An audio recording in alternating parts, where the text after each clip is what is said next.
Lorraine sat by the window in the small Vermont cottage she had lived in for over 4 decades.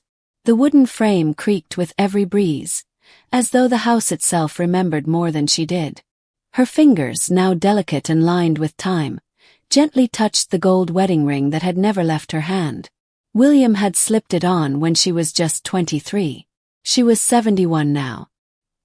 He'd been gone 11 years, and yet she still felt like he might walk through the door any moment, asking for his usual tea with just a bit of honey. She used to think she wore the ring out of loyalty. But as years passed, it became something else, like armor, like denial. Soft prison. She didn't talk about it much to her children. They were grown, wrapped in their own worlds, calling now and then with updates about promotions, school drop-offs, and summer vacations. They didn't ask how she spent her evenings, nor did they notice that she hadn't redecorated anything in the house since their father passed. The curtains were still the faded yellow William had chosen. The armchair where he used to read the newspaper was still in its place, untouched. On the morning that started it all, Lorraine found herself unable to sleep. She'd awoken before dawn, the sky still cloaked in indigo, and decided to make herself a cup of chamomile.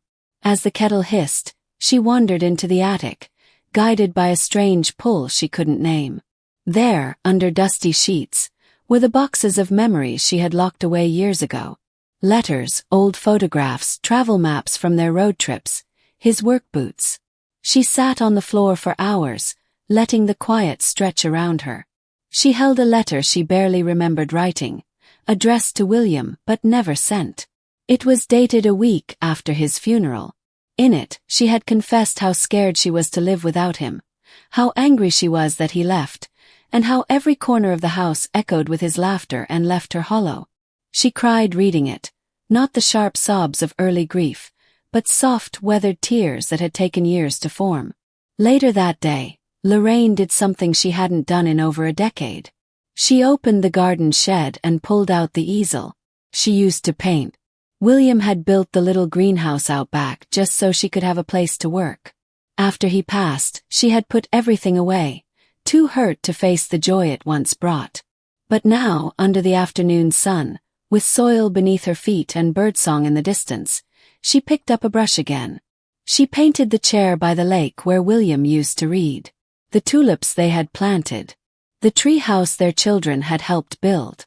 Her hands trembled at first, but soon they found a rhythm, an old melody returning after a long silence.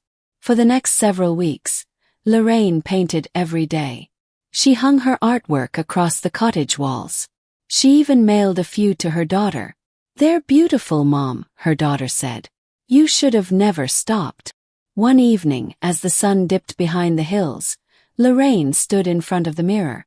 Her eyes were not the same as they were at 23, but they carried something deeper now. She looked at the ring. She thought about William. And she thought about herself, not just as his wife, but as a woman who had lived, who had loved, and who had survived. She took a deep breath and slipped the ring off. It wasn't a rejection. It was a release.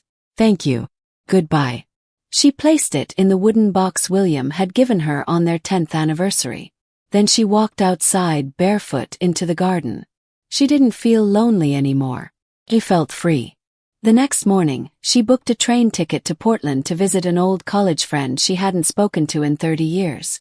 It was time to start living again, not just remembering.